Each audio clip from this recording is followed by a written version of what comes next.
This is last Sunday's reading from Matthew's Gospel. Once more Jesus spoke to them in parables, saying, "The kingdom of heaven may be compared to a king who gave a wedding banquet for his son. He sent his slaves to call those who had been invited to the wedding banquet, but they would not come. Again he sent other slaves, saying, 'Tell those who have been invited, look, I have prepared my dinner. My oxen and my fat calves have been slaughtered, and everything is ready. Come to the wedding banquet.' But they made light of it and went away, one to his farm, another to his business, while the rest seized his slaves, mistreated them, and killed them. The king was enraged.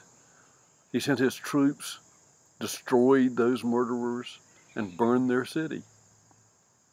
Then he said to his slaves, 'The wedding is ready, but those invited were not worthy. Go therefore into the main streets and invite everyone you find to the wedding banquet.'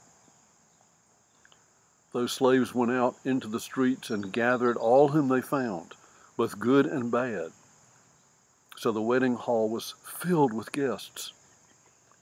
But when the king came in to see the guests, he noticed a man there who was not wearing a wedding robe. And he said to him, 'Friend, how did you get in here without a wedding robe?' And he was speechless. Then the king said to the attendants, 'Bind him hand and foot, and throw him into the outer darkness, where there will be weeping and gnashing of teeth. For many are called, but few are chosen.'" Behind that preposterous and brutal tale certainly lies a simpler and even humorous original story.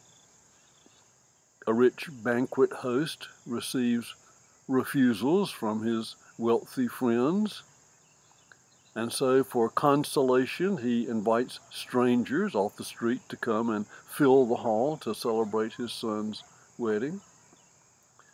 It's a bit of a joke.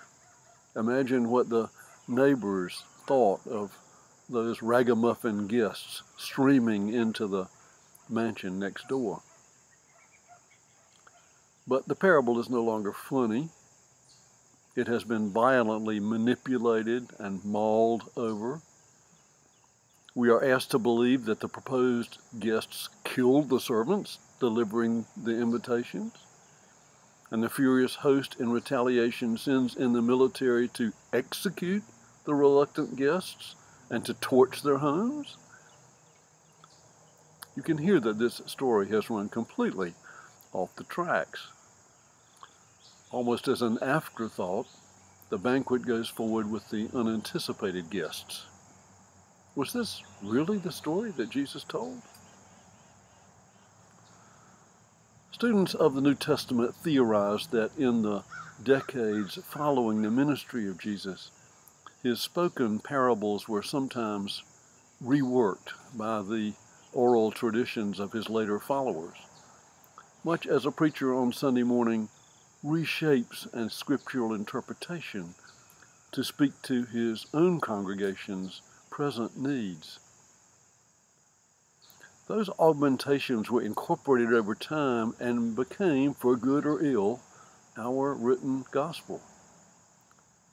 And after all, the stakes had become higher. The handful of early eyewitnesses to Jesus' ministry had now become an aspiring crowd longing for the new movement's embrace. A crisis of identity arose. How to define life within the new community of faith. But there was a problem. Those guests in the parable are described as both good and bad.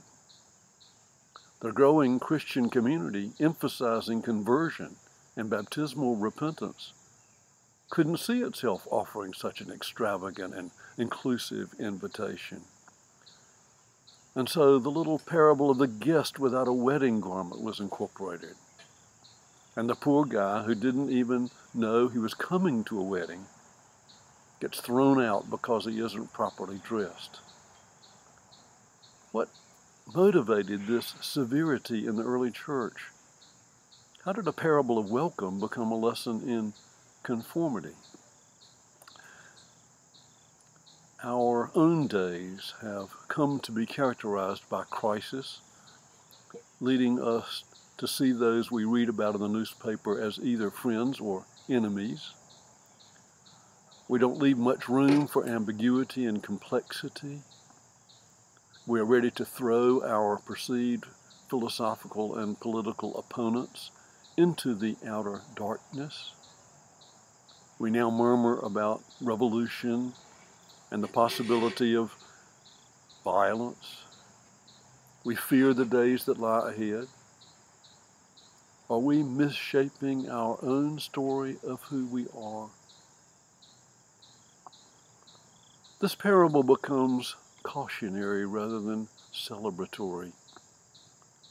The early church seems to have lost its nerve when given the chance to imitate the hospitality of Jesus.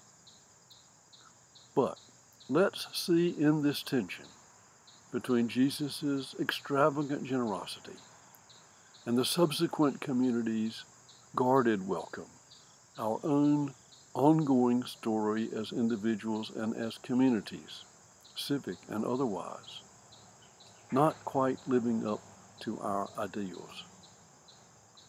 But remember that we are all the wedding guest from time to time, wearing the wrong dress, forgetting to bring a gift, saying the wrong thing, mouthing off a bad idea. The poor wedding guest needs a quiet smile, a little forgiveness, and a chance to get his bearings. Don't we all?